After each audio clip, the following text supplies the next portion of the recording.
Attention, everybody. The views expressed on this show are not necessarily those of Acts Ministry, Acts Media Group, and or their affiliate, subordinate ministries, and or nonprofits. So without any further ado...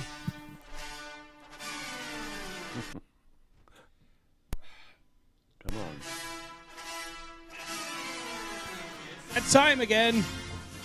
It's the Happy Hour with Dr. Paul Collins and his lovely wife, Miss Nancy, who gets to deal with the circus every day. See who their guest is right now. Take it away, Dr. Paul. Hello, everybody. It's Friday morning again. It's amazing. Comes around the same time every week. It's been happening to me now for a year and 3/4. Friday coming around, and instead of rolling out in the morning, I have to roll over and come to work. Oh, my. Such a burden I bear. It's terrible. But glad to be with you. This is old Dr. Paul with his sweet little Miss Nancy, and we have a very special guest today. Now, Matthew Dillon Pearson. I don't see your Festus anywhere around, so... He has a doctor's appointment today. Oh, all right. Well, we have the doctor with us today. The doctor's in the house. I wanted to tell you, no poetry today, Matthew. Aw. This is not Dr. Murphy, it's Dr. Durfee. I said no poetry. And folks, just so you don't get it mixed up, I'm not Small Rollins, I'm Paul Collins. No poetry today. And this is little Miss Fancy Nancy. No poetry. We're not going to do that. So, having done that... What are you going to rhyme with Matt? Oh, I was going to say Matt is that. Oh, that's okay. Matt the Gnat. Not what I'm used to. Matt the Bat. Yeah, yeah. Is it because I work overnight? Is that what that is? Is Yeah, that why? that's it. Matt I the sleep Bat. upside down, all that stuff. Sure, sure. Okay, have to get my greetings It's great in for the here. circulation. Greetings to Shirley Simpson, my first secretary.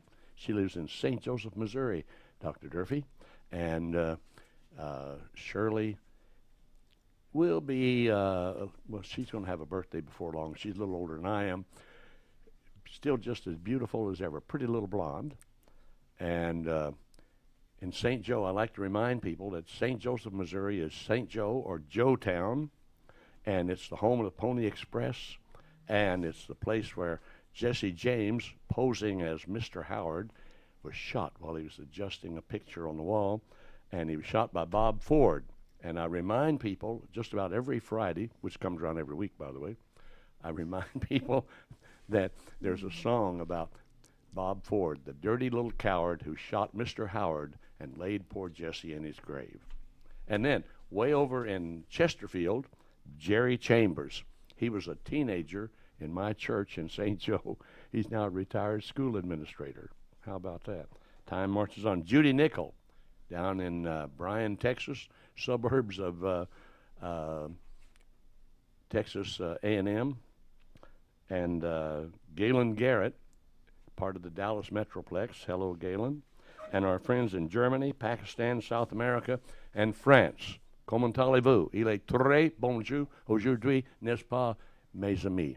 Got it all done. Now, hello, Dr. Hal Higdon, Chancellor at OTC, former guest here.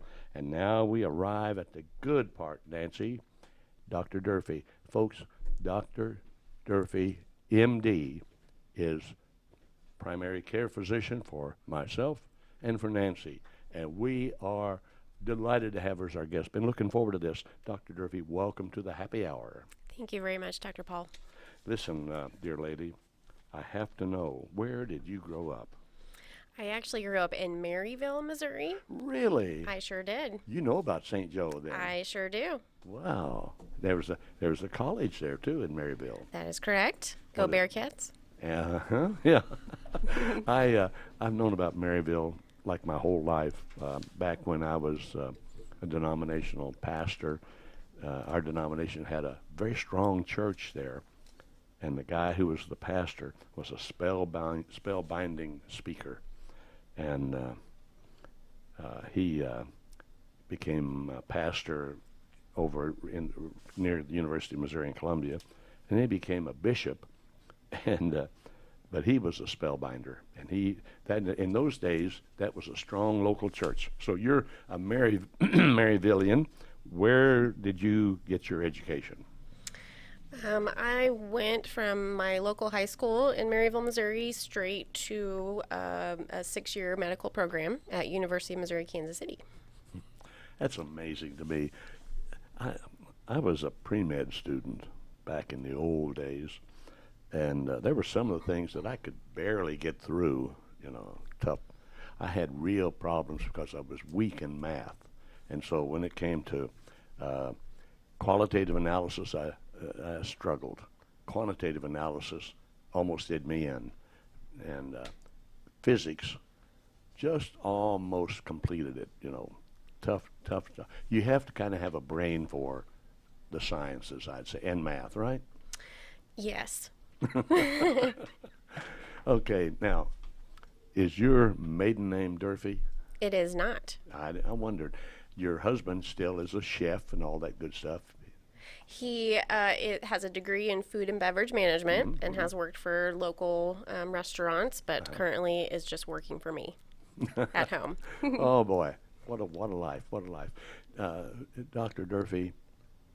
With the way things are today, medically, I have seen tremendous changes in my 84 plus years. We're going to come to where it is currently now, but I want our listeners to know, for some of you, a lot of you are younger people, you have no idea about this, but we had, in my hometown up in north central Missouri, really in a town of 12,000 people, we really had 2 MDs. And both of them had offices on the second floor of downtown of what was the main street. You had to walk up a long flight of wooden stairs, and you sat in their waiting room. And when you left their waiting room, you went right into their office where they had a desk and an examining chair. And sometimes they would show up at your door with a little black bag making house calls. And one of them built a local hospital. And in those days, we thought it was a huge building. Later on, we realized it really wasn't. But he built a local hospital. Times have changed a whole lot now. When we see the Medical Mile here in Springfield, in fact, you work in the clinic called Medical Mile Clinic, Cox Medical Mile Clinic, right? That is correct. Now, how is the practice of medicine now as a primary care physician? Is that same as like a family physician? Yes, I am a family physician. What's a typical day like for you? Well, I wake up at home and stroll into work, and I get right to work on any lab results that have come in from the day prior and make sure I get all those addressed, write letters out to patients, or have phone messages out from my nurse. My clinic starts at 7 a.m. on Monday, Wednesday, Friday, and noon on Tuesday, Thursday. And I see patients for 6 hours straight. It's about 18 to 20 patients, just one right after another in 20-minute increments. What time do you have to get up in the mornings? I like to get up at 5 o'clock in order to make myself presentable, but sometimes that doesn't happen and I end up wearing scrubs. I remember when Nancy was a LPN, and all of her nursing career she did geriatrics. That was all she was interested in. She's still doing geriatrics, living with me. Anyway, Nancy would, in the wintertime, go to work in the dark and come home in the dark. She put in a lot of hours. And so we would sort of see each other like literally 2 ships in the night, just passing each other. She'd be up very early every day, and she always worked a lot of overtime. I was always an early riser. I enjoyed the early morning hours, but something happened. I got over it. So now I got in the habit of rolling over instead of rolling out. But I remember also, before you had hospitalists, if you had somebody in the hospital, you had to go and make hospital rounds before you went to the office, right? Yep, that is correct. That was early, wasn't it? I actually did that for a little while at the start of my practice. as a hospitalist or making? I did both, outpatient and inpatient. Mm-hmm. Wow.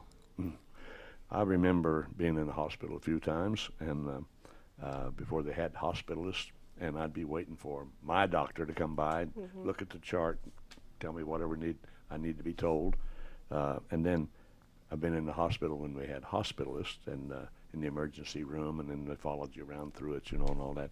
And I thought, these hospitalists are taking a load really off of the physician that you see, the one that got you in the hospital, takes a load off of them.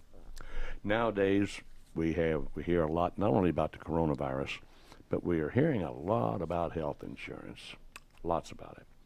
And the latest word that I have from a bulletin was that 56% of the Americans who have health insurance, if they have it, it's employment-based. 16% is a direct purchase. 17% of the people, 17.2% of the people are on Medicare, and 19.3% are on Medicaid. 4.8% have military insurance. 8.8% no insurance. Frankly, I think that number may be a little bit low. It may be more than that. But a lot's going on right now. We don't get into politics really on this show, and we don't get into a lot of religious stuff either. But since this is a faith-based network, I can tell you, as a faith-based person, I'm very concerned when I think about the good medical care I receive, that there are people who don't get it, and that's a struggle for me inwardly. I don't know what's going to happen with insurance programs, but it's definitely going to have an effect on your profession one way or the other, is it not? Yes, it will. Right now, when we, for instance, go to the clinic, we know the procedure. We know about what's going to happen. We let the girls at the desk, or the man, there's been a man there a couple of times, that we're there. We give our birth dates so that then we know who we are, and we don't wait very long until we get in to see you. Well, we see one of your staff members first, who will come in, take our blood pressure, and make sure what we're there for. So that's an arena now where when you walk in, you're pretty well armed. I notice you always have this little laptop with you. So you've got my history in there, right? That is correct. All right, tell us about this. I want to know what it is from your perspective. I know what it is from mine. What's it from yours? So prior to going in to see a patient, I have the laptop in front of me, and I'm next to my medical assistant, Sarah, who does a great job. Shout out to Sarah if you're listening. So I'm looking through your chart and reviewing all of your chronic medical issues and your medications, and talking with Sarah if she has anything to say about what the patient said to her. So I'm preparing kind of a plan of the things that I need to do in the visit, because, as you mentioned, insurance companies kind of like us to do. We have a checklist for them, but then we have to balance that with what the patient wants to be there for. Right. So I get a quick plan together in case the patient wants to talk about something else, and then I can squeeze my agenda in there. Well, it still comes down to every patient is an individual. That is correct. And you could go from extremes, from some lady who's 25 years old, and the next patient you see may be me, an old guy, 84 years old. Yes. So you've got to be able to switch gears in a hurry. Your chart takes a lot more preparation, yes, than a Now that 26-year-old. Now that we've covered a little bit of what it's like contemporarily, folks, I want Nancy, sweet little Miss Nancy, to tell us how you can contact Axe Media Group. Okay, there's one address, you might say, is 4321 ACTS, ACTS, at gmail.com. Now that's the email address. Yeah. Okay. How about a mailing address? Okay, there is the Plaza Towers. It's in the Plaza Towers office building at 1736 East Sunshine Street, Suite 216, that's 216, Springfield, Missouri 65804. And I also have a phone number. Right. 417-597-4821. All right. So if you'd like to be in touch with Acts Ministry, Acts Media Group, if you want to know how you can see a rerun of this program, because it'll be rerun a number of times, you can also go to the website, axmediagroup.com. And Acts is A-C-T-S, axmediagroup.com, and it'll take you every place that you wanted to go, and some places maybe you didn't want to go. But it's good information. Now, Nancy, since you did such a good job, I'm gonna let you ask the doctor a question. Go for it. I'm catching her off guard here. Thank you, Jesus. How in the world, going right out of high school, did you think about going to medical school? Well, Good question. yes, I would say probably from a really early age, I was very interested in science, particular anatomy. I remember being fascinated in fourth grade, kind of learning about the gastrointestinal tract. So I kind of had that fascination, and I did get good grades in school, so I had the brain power to go. And I had some leaders in my community who I looked up to, and I decided to do it and go for it. Wow. Paul and I were always astounded that when we found out that you had gone right into medical school from high school, it's like, oh my goodness. And I'm remembering me. It's like, oh gosh. It's like, Lord, it's almost like one of those things you look back. Lord, I was such a pickle in my own way. Outwardly, I was okay. Inwardly, you got to be kidding. I wasn't thinking about anything except getting out of algebra or French. And it was hard on both of those. But looking at, oh my. So you really had a lot of discipline. You had a lot of things that even early on in your life sort of pointed your way. I didn't have anything like that I remember. So it's amazing to me. Oh, thank you, Jesus. That's a good idea. She talks to Jesus a lot. The only thing that I think of is the only way that I made it right here is because of the Holy Spirit.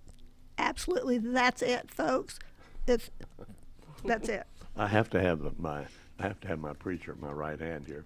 I remember what it was like in high school. I was in high school during Happy Days. Did you ever see that sitcom? Oh, yes, I'm a big fan. Okay. We had our Fonzie. I was like Richie Cunningham. I was kind of the clean-cut one, and all that. But we had our Ralph Mouth, and we had our Potsy, and our Potsy could sing. So with it being Happy Days, it was very much that way.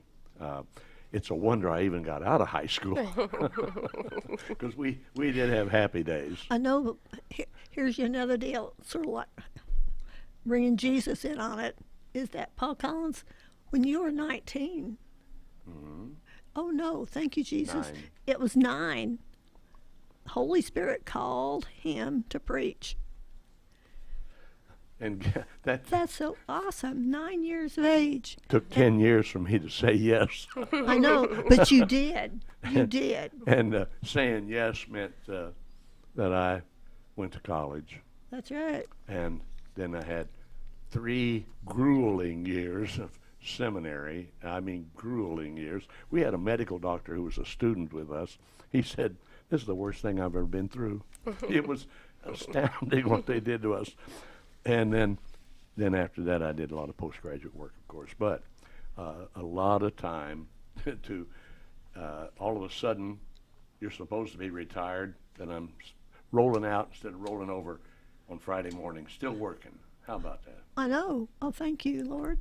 But I enjoyed working so much that I get up like 3 or 3:30 in the morning, leave by 4:30. And work 12, 14, 16-hour days. That was so awesome. But I was always, Jesus, always moving. Always moving. there was always something you had to do. Like, you're going to go down the hall? No. You want to make it to the end of the hall because to take care of something at the end of the hall? No. There's about 10 or 15 things that happened. When I started out, it was always that way, but I enjoyed it so much. They still talk about her at Maranatha Village, where she worked for 32 years, and when she retired, they gave her a thing to drink out of, and it had all the little, they had printed up and put it as a liner in there so that you could read them from the outside the glass. Yes. All the things that she was famous for saying as they hear her talking and going down the hall. Well, this interview is not about Nancy. It's No. about Dr. Durfee. That's right. And I want to get back to medical stuff. Yes. Dr. Durfee, we know that right now the big topic, other than trying to get people insured, is the coronavirus. Yes. And I had some recent information here, and that we know they're saying, keep your distance from folks and watch out about shaking hands and wash your hands good and all that.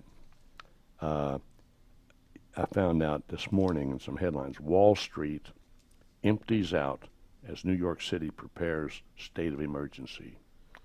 So it's affecting the stock market big time, which means it affects folks like Nancy and me who are in our retirement years. There's another headline, U.S. in crisis mode as coronavirus cases soar, travel restrictions loom. I saw in the news some young people who were stranded overseas. They couldn't come into the country, couldn't come back into their own country. Here's another one. The Prime Minister of Israel, Benjamin Netanyahu, orders schools closed and calls for a unity government. And New York bans gatherings of more than 500 on coronavirus fears. Airline crisis worsens because of the coronavirus quarantine. And says the Federal Reserve, may go into its crisis toolkit soon. What's in it? I don't know. But we know that major sporting events have been canceled. National Basketball Association, Major League Soccer, National Hockey League, and I guess March Madness is going to be played out without a crowd. When they do that, that means shortage of money too, doesn't it? Mm-hmm. So what's the Cox Medical Mile Clinic doing in response to the coronavirus? Well, we are mainly doing phone screening because, of course, we don't encourage anyone who thinks that they have been exposed or who has coronavirus to be out in public or to our clinic. There is not any testing currently for general public who are suspicious that they may have it. So again, phone screening, just people who are calling, and we screen them and we give them directions as far as if you are extremely ill, then we need to get you into the hospital, or if you're not so ill, then we give them some instructions on self-quarantine at home. What's the treatment for someone who is who's been diagnosed with the coronavirus and they are ill? What's the treatment for them? Well, it is a lower respiratory tract infection, and so the most severely ill of these folks are going to be having breathing issues, and a lot of, especially the very ill and elderly, have had to be on ventilators, worst case scenario. Whoa. And also sometimes with infections, you will have a condition called shock, where your blood pressure will drop very low, and so you have to be given lots of fluids to be able to regain your blood pressure. And What for our viewers who don't know, what's it mean when you say you put someone on a ventilator? I know because I saw my brother on one, and I've made a ton of hospital visits, as a clergyman over the years, but there's a lot of folks who don't know what that is. Would you explain what that is? Sure thing.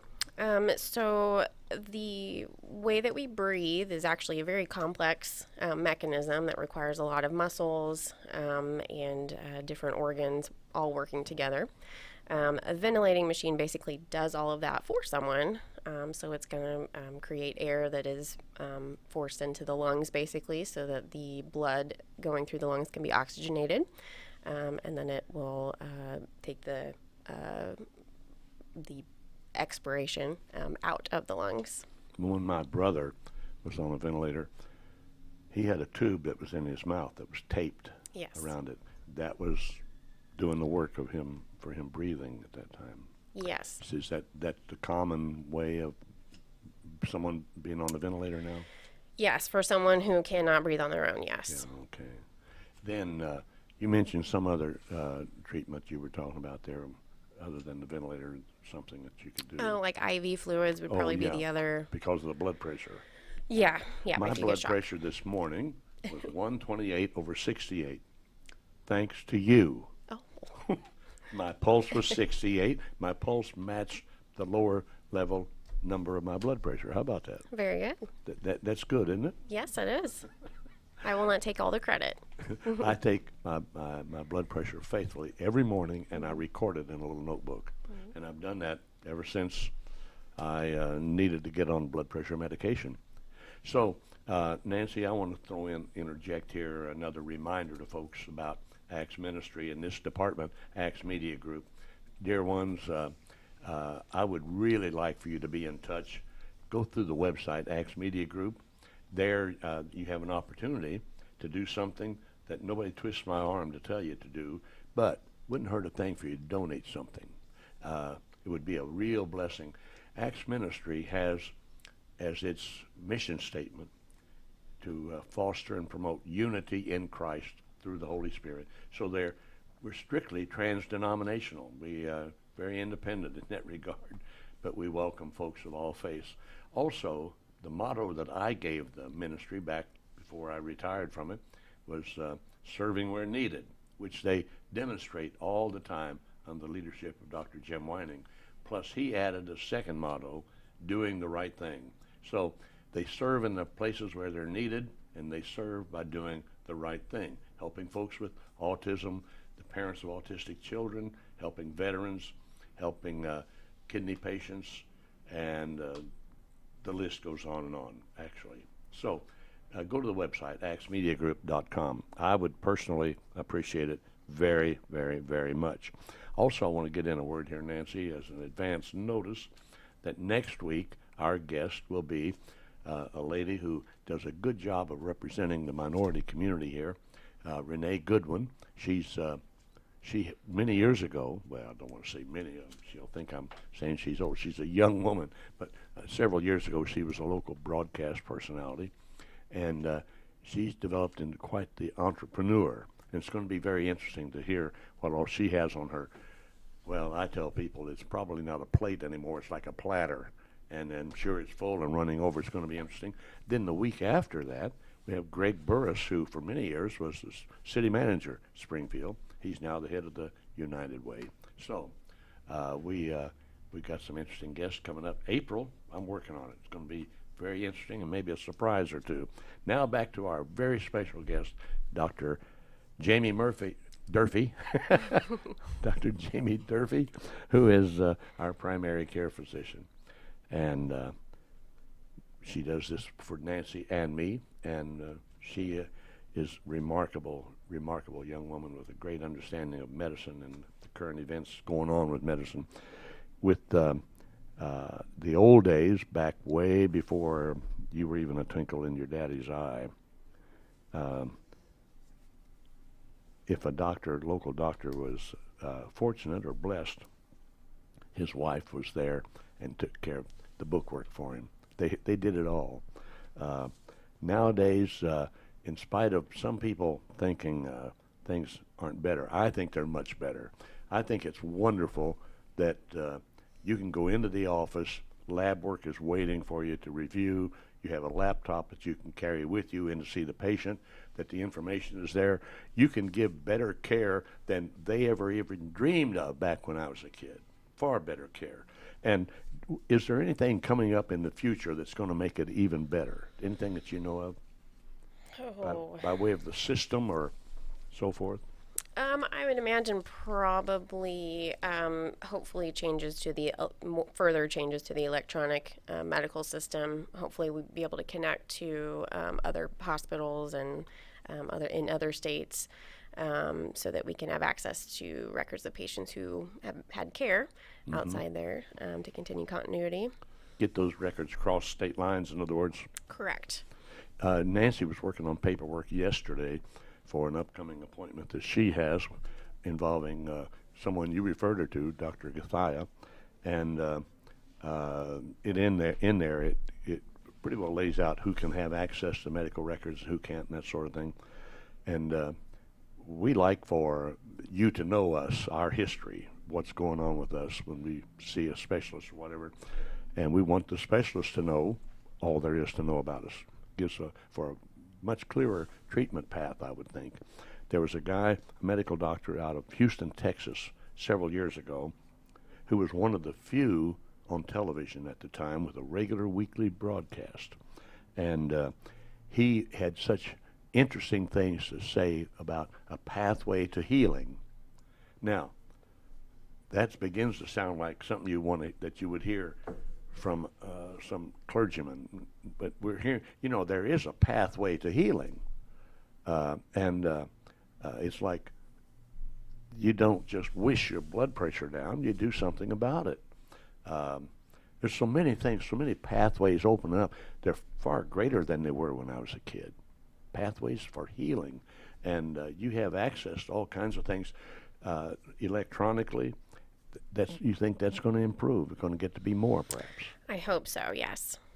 I'm so glad that we have this technology that we're able to. We're doing television. It's what we're doing. It just happens to be over the internet. And if it wasn't for this, we couldn't afford this.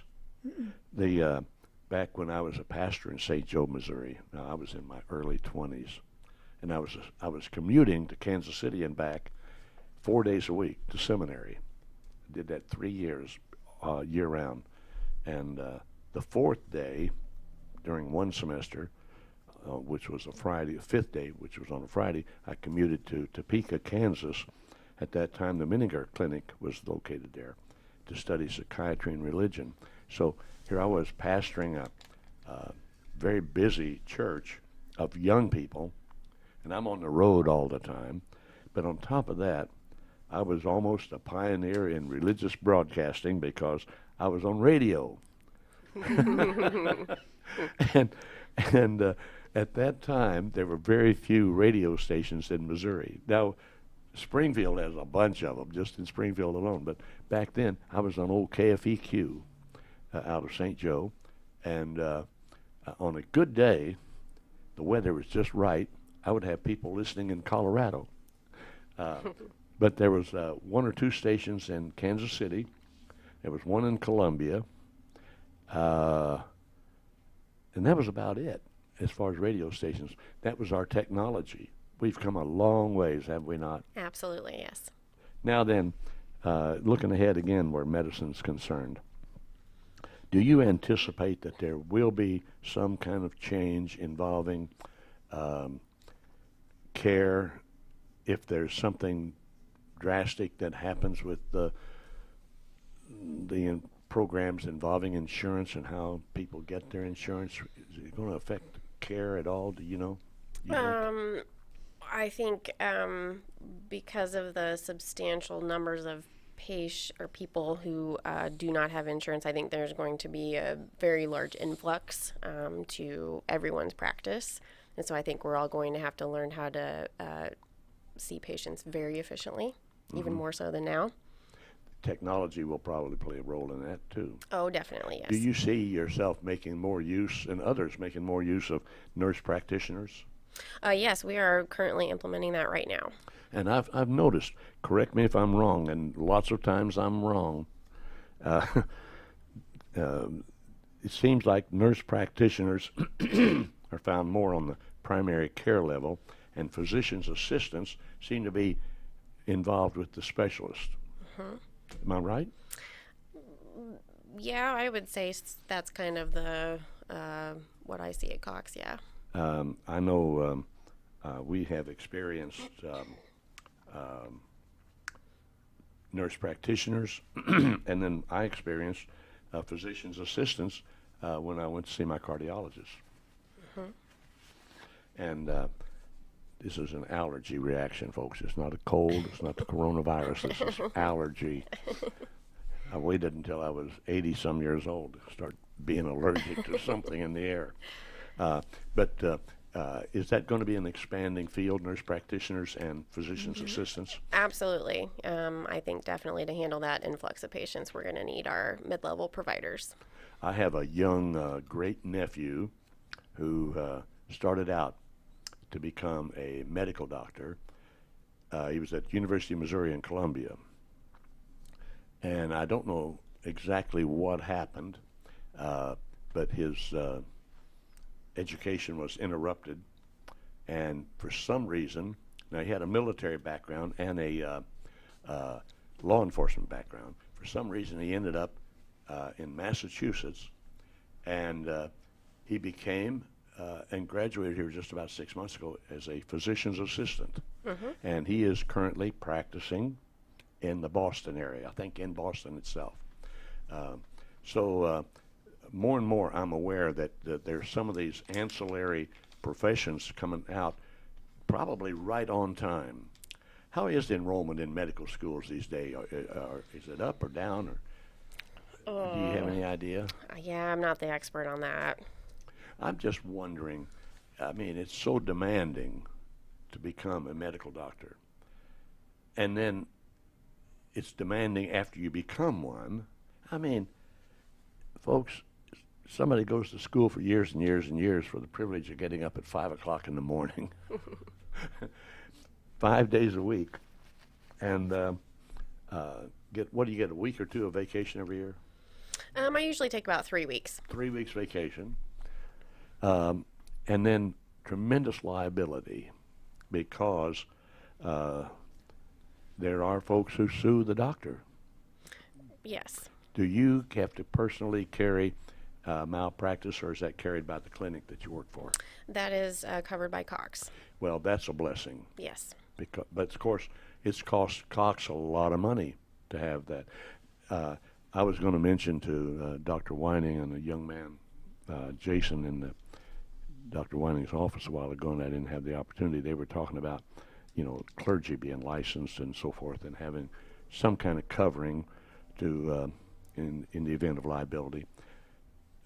We keep Nancy's LPN license up to date and her insurance, because even if if we're out on the road and we see an accident and stop to help, even if she didn't have a license and they heard that she had been an LPN, all of a sudden you could be sued. So even though she's not practicing as an LPN, we try to keep that current, and something probably we'll have to do all of her life, and you'll have to maintain some kind of coverage all of your life. That's the kind of society that we're in. I happen to know that in your practice, you don't turn people away because of lifestyle.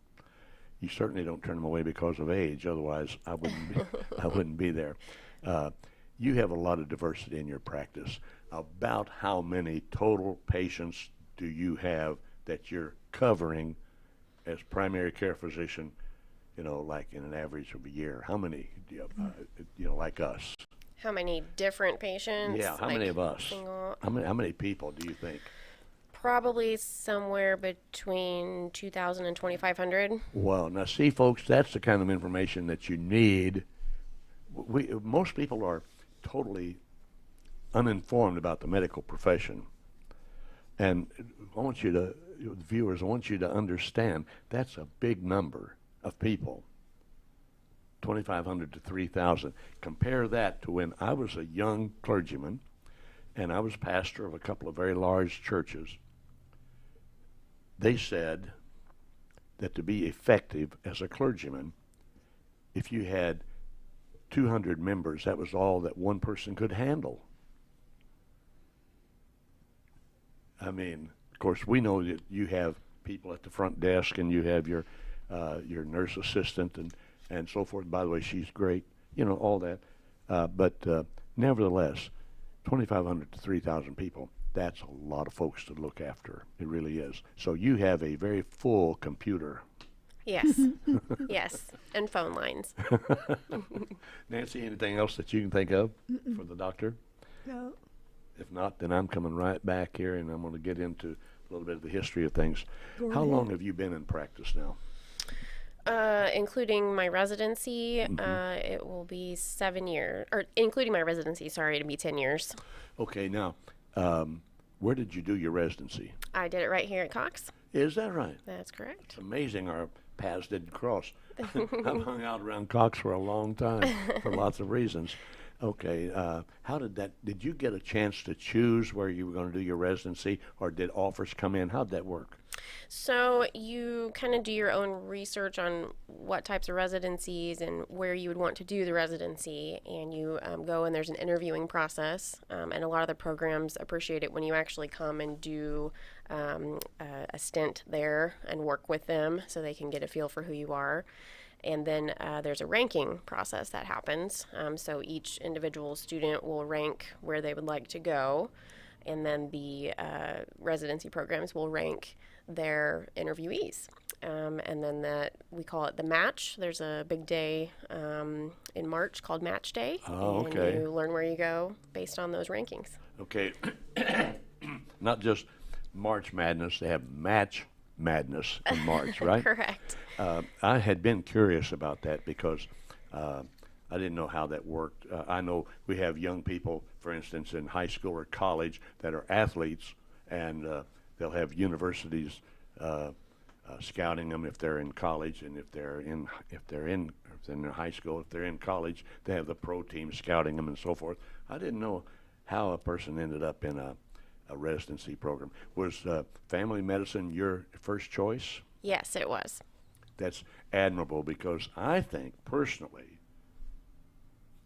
that it becomes simplified the more specialized they are, because their focus is on primarily one thing. I'm glad they do it, by the way. For instance, I was glad to see Dr. Misterovich yesterday. I'm glad that she can take that little spyglass type thing and look me over and see places that don't look right and handle it. I'm thankful that the other day when I was experiencing some shortness of breath, I had my cardiologist, Dr. Kuhn, and I remembered what he told me the last time I'd seen him. He said, if this seems to be on the increase, call me. So I did. And of course they asked me all the questions. I've been out of the country or whatever, but I was glad that I had that pathway. That's part of that pathway of healing. I could go in and see him, and I'll let you know ahead of time. I will be seeing him again this month, and afterwards I'll tell you why. But I appreciate medicine, and I appreciate the primary care giver. I very much. Without you, how in the world would we ever find the kind of cardiac care that we have now? Your role is very, very vital, very vital. Did some of your classmates choose other specialties, I guess? Oh, of course, yes. Yes. Did any of them go into psychiatry? I can't think. I'm sure there were some that went into psychiatry, but I can't remember who exactly. I have to explain to people every once in a while the difference between a psychologist and a psychiatrist. A psychiatrist has a medical degree, and its psychology becomes the specialty in essence, whereas a psychologist does not have a medical degree. That's the difference mainly. Anyway, plus a number of years of education makes a big difference. Sure. When I was scouting medical schools, when I was a pre-med student, I went to one, and I paid a visit to a room that I'm sure you probably visited many times, a room that was full of cadavers. Yeah. And I visited with medical students who were actively working on a cadaver. For the life of me, I can't remember how long that particular course lasted in medical school. How long do you work with a cadaver? We had a one giant class that was several subjects mixed into one. It was basically taking like your anatomy and your physiology and your pharmacology and your microbiology and kind of putting it all in perspective, practical perspective. And that course lasted, I think it was an entire year. I had a very good friend up in North Missouri, a lady physician, primary care, and she was, back in those days, University of Missouri at Columbia only had 2 years of medical school, and then so she went there, and then after that she went to Washington University in St. Louis, finish up. But according to her, the students, some of them named their cadavers that they were working on. And I found that quite interesting that, you develop a relationship with the body, in a sense. I know, but that's like developing a relationship with your patients. Yeah. Anyway, now then, pharmacology. Mm-hmm. That's for someone in primary care. Mm-hmm. Pharmacology is a major deal because you deal with what the druggist can produce for you. Mm-hmm. And how about pharmacology? How much of that did you experience in your training? I believe we had just one semester of straight pharmacology, and it was really difficult, and I didn't enjoy it very much. Some of those names of drugs are just, they're something else, Mm-hmm. It's kind of like clergymen trying to learn to read Hebrew or Greek, trying to, some of those names like that. Mm-hmm. So where else do you get your support, your information, et cetera, about, because there's a plethora of drugs out there that can be prescribed. Mm-hmm. How do you, is there a program you can look at? Now, way back when I was going up those long flight of stairs, and I'd sit down in front of that doctor's roll-top desk, believe it or not, he'd have that desk rolled up, and over here was a PDR, Physician's Desk Reference, book about so thick. He'd thumb through it, wet his finger, thumb some more, and he'd point something, and that's what he'd write a prescription for. Mm-hmm. We're way past that now, aren't we? Yes. Where do you find the list? I don't see how you remember all that stuff. Well, as a family physician, there's kind of a handful of medications that you use over and over again, and of course that's kind of stored in my brain. But if I do need to reference something, I have that information on my phone. On your phone? Yes. Well, just so happens I have my phone, and not only do I have news on it, but I've got a little place over here that I can touch, and up comes all of my allergies. Long list as a result of you referring me to the dermatologist, Dr. Misterovich, who referred me to another lady physician who put all these patches on my back. Well, what do they call those folks? I forgot. What's that? Allergy immunology. Okay, allergy immunology. So she was an allergy immunologist, and went back in like a day or two, and they took the patches off and they measured all kinds of things, found out what I was allergic to. And I had no idea all the stuff that I was allergic to. Mm-hmm. It's amazing. And this was just from my skin. Mm-hmm. This wasn't directly related to what I'm breathing here in the spring of the year. So aren't you glad that there are specialists that you can refer the people to? Oh my gosh, yes. Yeah, I can't do everything, that's for sure. I was just thinking here, back in the old days, those guys, the only specialist was somebody who could take out your appendix, or set your arm. Well, the primary care guy did that. But what they didn't know wasn't hurting them. Mm-hmm. If you had if there was a scenario where the specialists weren't around and available to you, that would certainly change your practice of medicine a lot, would it not? It definitely would. In fact, it kind of happens now with insurance limitations. Really? Yep, I'm limited by where I can send patients and what kind of tests I can do. There's only so many specialists available. Correct. As far as you know, and by the way, I call Springfield, Missouri. If I don't do this, our regular viewers will think I've gone off the other end. I call it Springburg, USA. Uh-huh. It's my favorite adopted town. I love Springfield, and I call it Springburg, USA, because it's a little city. But anyway, in Springburg, USA, we have a lot of medical doctors. We have a lot of specialists. Is there an area where we need more specialists right now? Yes, rheumatology is probably the first that comes to my mind. Really? Yes. What is that demand? Of course, it's because there are people that have rheumatoid problems.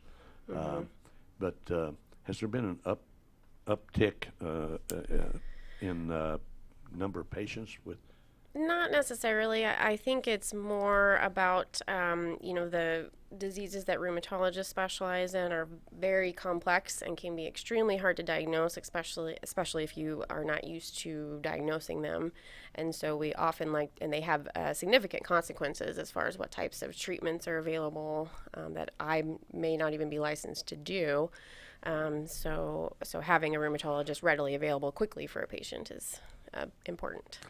Is it possible that there are some people walking around with some stiff joints or some aches and pains, and they have maybe some kind of rheumatoid problem in its infancy, and they're not aware of it?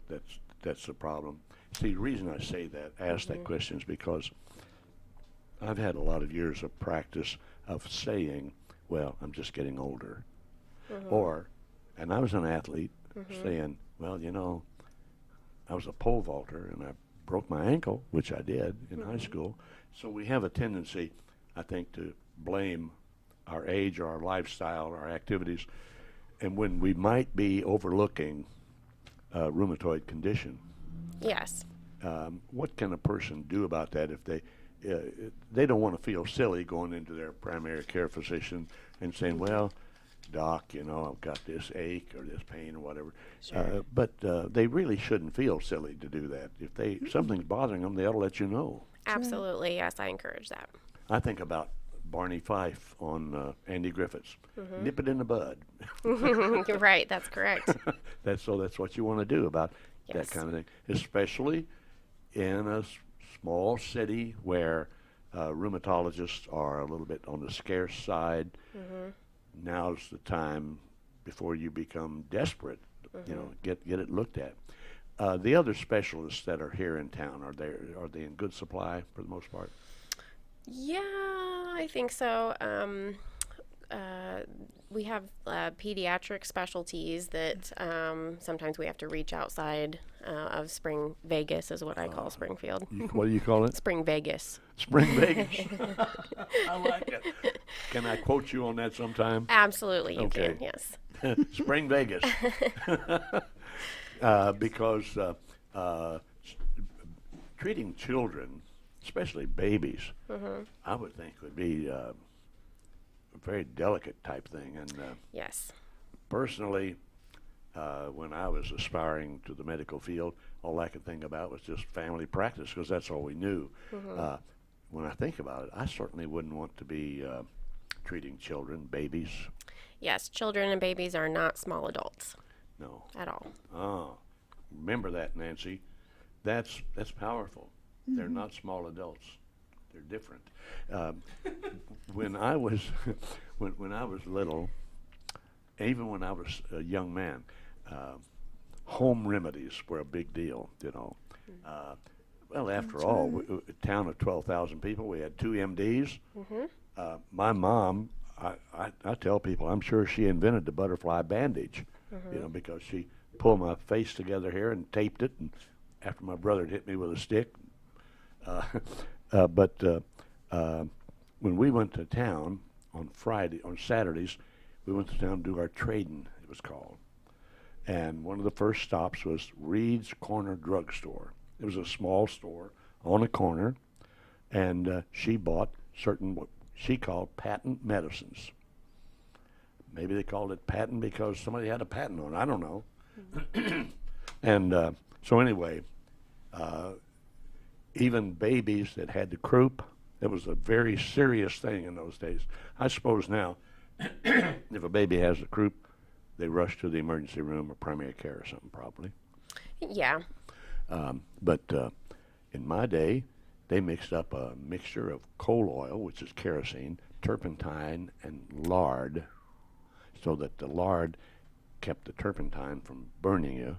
Oh, my. And they would rub it on the balls of feet, on the instep of babies, because it penetrated, it opened them up. Yeah. Not only that, they would take a silk thread, a silk ribbon, soak it in coal oil, turpentine, and lard, tie it around the baby's neck to keep them from getting the croup. Mm-hmm. Oh, my. Yep. And I came home one day with the croup, and my mom, now we're not practicing medicine here, by the way. I'm just telling you how it was when I was a kid. My mom took a spoon full of sugar and put some kerosene on the end of it and down my throat. We've come a long way, baby, a long way practicing medicine. All right. Dr. Durfee, what a delight. Yeah. Nancy and I brag about you. Every place we go, we tell people you're so smart and so pretty. Thank you. And you are, and you're precious, and we love you dearly. We're glad that you are our primary care physician. I never do this, Matt, but I'm going to do a different slow close. I usually drag it out. This is different because it's a different time. This coronavirus thing is so serious, and a lot of people are being stressed. So I never have ever done this before on the happy hour, but these words are apropos to a troubled population. Matthew chapter 11, verses 28 through 30, what Jesus, the great teacher, had to say. And I quote, "Come to me, all you that are weary and carrying heavy burdens, and I will give you rest. Take my yoke upon you and learn from me, for I am gentle and humble in heart, and you will find rest for your souls. For my yoke is easy and my burden is light." Encouraging words for today. See you next Friday. Thank you, Dr. Durfee. You've been wonderful. We'll have you back. You all stay blessed. You hear?